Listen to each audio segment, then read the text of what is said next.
Oke. Bisa kita mulai ya, Bang? Mulai.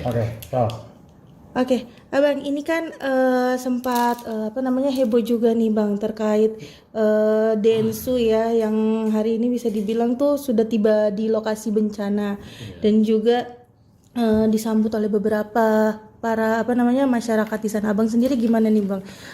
Kan sebelumnya Abang kan bisa bilang kan sempat menentang juga ya, Bang, ya, terkait masyarakat sana untuk menerima donasi tersebut, Bang. Ya, perlu diketahui bahwa menurut pengakuan mereka uang yang digunakan adalah uang dana untuk Agus itu gitu. Ya, perlu dijelaskan juga bahwa tidak ada mekanisme transparansi. Tidak ada penjelasan apakah semua itu dalam bentuk uang tunai atau dalam bentuk barang kebutuhan pokok, sembako.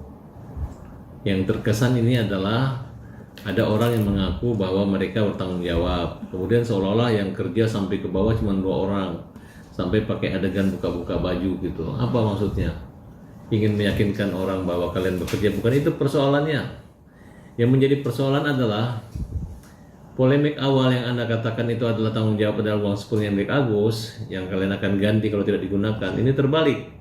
Justru yang awalnya Denny Sumargo akan mengganti uang itu apabila disalahgunakan, dia yang menyalahgunakan uang itu dengan cara menghabiskan untuk dana itu.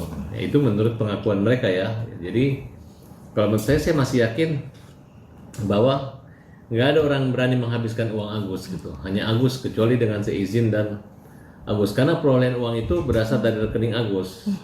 Nah, adapun Denny bukan sebagai orang yang diamanahkan atau orang yang justru dia hanya menghimbau orang untuk menyumbang seikhlas pada Agus, seikhlasnya.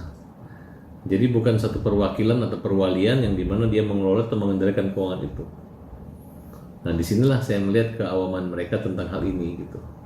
Nah, sebanyak apapun uang mereka itu bukan berarti mereka menggunakan nanti kalau salah akan diganti, tidak. Dulu pernah kejadian waktu gempa Aceh, ada tokoh Indonesia yang juga mengalihkan aja dan dianggap pencuri. Padahal untuk digunakan untuk masyarakat di tempat berbeda, itu aja mengalihkan lokasi atau mengambil sumbangan dari pusat untuk dibagikan secara tanpa koordinasi, tanpa izin, itu juga dianggap sebagai bentuk kejahatan dan dipidana.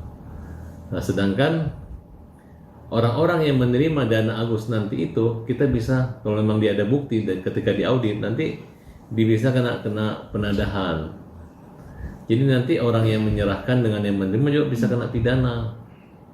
Makanya saya sarankan agar masyarakat jangan menerima selektif terhadap penyaluran bantuan, karena ini sudah menjadi rahasia umum di Jakarta bahwa ada kisruh dana donasi milik Agus yang peruntukannya buat Agus, manfaatnya buat Agus, tapi kok nggak dikembalikan ke Agus, nggak untuk pengobatan Agus, kok diambil mereka gitu.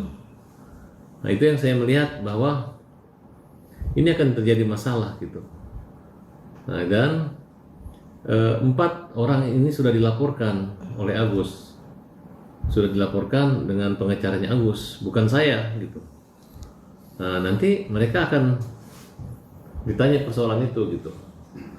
Nah, dan walaupun Nopi bentrok dengan Denny, tetap ini ada kaitan Nopi, karena uang itu dari awal Nopi tidak dipecat, tapi dia mengundurkan diri. Apa strategi yang digunakan itu? Dan pada saat podcast yang ditonton oleh banyak orang, mereka udah final, tidak ada lagi podcast, berarti mereka udah tidak ada lagi. Dan kami udah nggak mau lagi berkomunikasi dengan mereka ini. Nggak ada lagi telepon-teleponan, nggak ada lagi WA-WA-an, silahkan aja. Apapun yang mereka lakukan untuk menghajar Agus maupun menghajar kita, silahkan, kita akan hadapi dengan cara-cara hukum gitu. Nah, jadi saya yakin siapapun yang menerima akan kena masalah gitu, karena kita sudah peringatkan gitu, sudah disomasi, sudah diingatkan se-Indonesia, menyayangkan, bahkan pengacara mereka sudah mundur gitu. Nah, kemudian kenapa mereka nggak datang waktu sidang, mereka yang gugat, sedangkan penempatan lawyer Pablo dan kawan-kawan itu adalah inisiatif dan diatur oleh Nopi menurut pengakuan dia di media. Nah, sedangkan Nopi maupun dinas sosial pun tidak hadir pada saat itu. Mereka sibuk, mereka ini mau mengatakan soal masyarakat, gua ngangkut itu nggak penting. Ngangkut-ngangkut barang itu tidak efektif gitu. Ini bukan, masyarakatnya bukan memberatkan Densu. Lain halnya kalau Densu tugasnya mengumpulkan sembako atau barang-barang milik orang lain atau milik dirinya sendiri, itu berbeda, silahkan, itu haknya dia. Tapi kalau dia memiliki waktu dan tingkat kebutuhan tinggi hanya untuk mengurus barang-barang atau harta atau donasi buat Agus, itu sangat kita sayangkan gitu, sayang banget gitu. Densu yang levelnya udah sebagai podcaster terkenal harus selevel dengan Gary yang masih baru sebagai ketua yayasan gitu. Ya walaupun mereka tampak akrab seperti sepasang tokoh kemanusiaan yang saling erat, karena harusnya Novi dengan Gary yang kompak, tapi ternyata ini kelihatan. Nah, saya menganggap bahwa konflik mereka itu hanya konflik akal-akalan gitu, usil-usil aja, bisa-bisa mengeprank kita, bisa aja pura-pura ribut padahal nanti ujung-ujungnya baik. Nah, jadi saya nggak mau lagi permainan ini. Yang penting kita nggak mau lagi komunikasi mereka, kita nggak mau lagi ketemu mereka. Silahkan aja gitu, apapun jalur yang terbaik silakan aja gitu.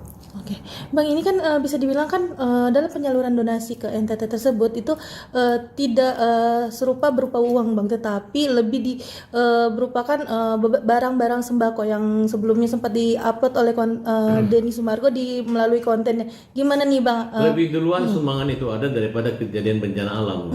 Jadi peruntukannya udah berbeda gitu. Dan pada saat sidang kemarin, kuasa donatur itu cuma 2 orang aja yang tanda tangan. Mereka punya berkas, tidak tahu mungkin hasil polling gitu.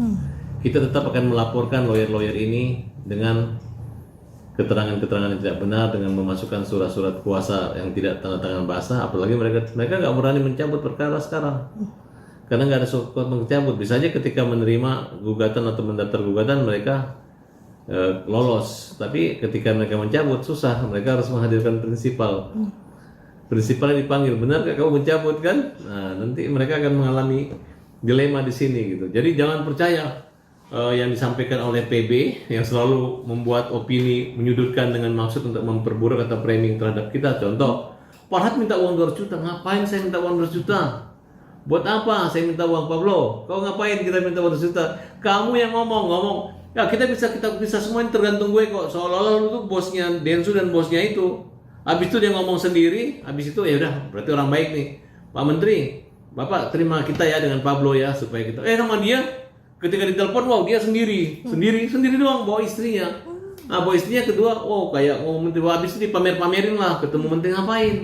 Lu kalau ketemu menteri nggak ada hasilnya, udah nggak usah. Menteri itu pemerintah. Kalau lu jalan sendiri, Densu juga jalan sendiri, nggak usah ketemu menteri, tidak menghakimi pemerintah. Kalau saya masih hormat sama Pak Menteri. Dan ingatlah ya, kita akan tempuh dengan cara apapun gitu. Kita akan menghadapi, karena kita ini lawyer-lawyer yang berpengalaman gitu, bukan yang main-main lucu-lucuan, enggak gitu. Dan saya udah katakan Gus ini kalau memang kalian mau serius. Jangan suatu saat turun baik semua John LBF, kemudian Pak Riki mengatakan ya udah fokus saja Agus gitu. Janganlah dipermainkan, nanti damai cabut, nanti dimain-mainin doang, di-prank-prank doang.